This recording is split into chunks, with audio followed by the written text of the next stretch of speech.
Je m'appelle Fatoumata Samb.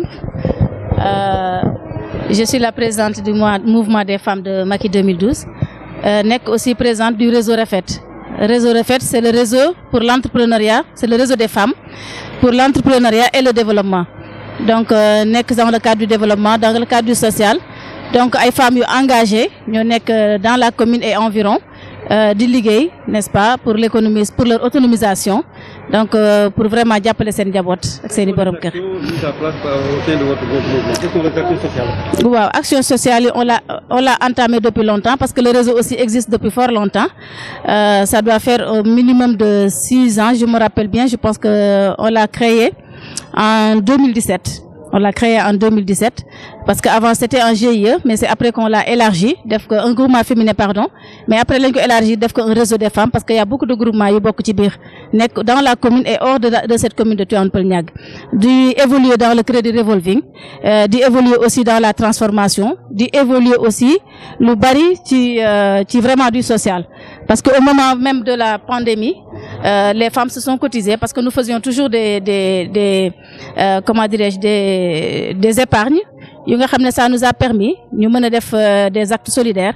Donc, pendant la pandémie, dès que le président est sorti, le président Macky Sall est sorti pour montrer la voie, donc de se laver les mains, n'est-ce pas? Commencer à cette beg automatiquement. Donc, on a pris nos cotisations, nous avons le nécessaire, c'est-à-dire le savon, on a acheté de l'eau de javel. Donc, on a acheté vraiment tout ce qui rapporte à la propreté. Nous dem sol suñu dal dugg ci kër yi benn par benn ñu dem def jox leen loolu mais aussi sensibiliser leen pour que ñu mën a taxawu pandémie bi. Donc il y a d'autres aussi comme par exemple on a des actions yu def un peu partout parce que ñun aussi à un moment donné en tant que responsable politique mais aussi en tant que femme li ñuy def c'est surtout pour aller vers les nécessiteux jàppale leen.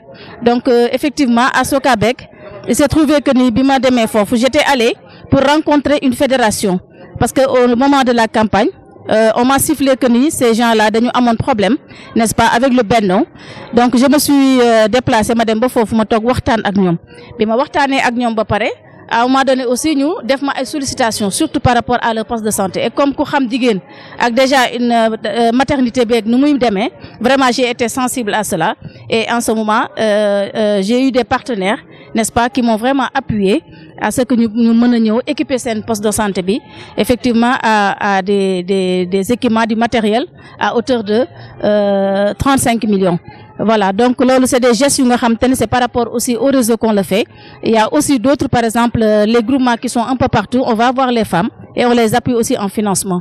Voilà, il y a aussi et aussi on a aussi des formations, surtout en leadership féminin, mais aussi dañuy def ay formation ci en développement personnel pour leur permettre ñu mëna xam sen bop xam aussi fan lañu wara taxaw.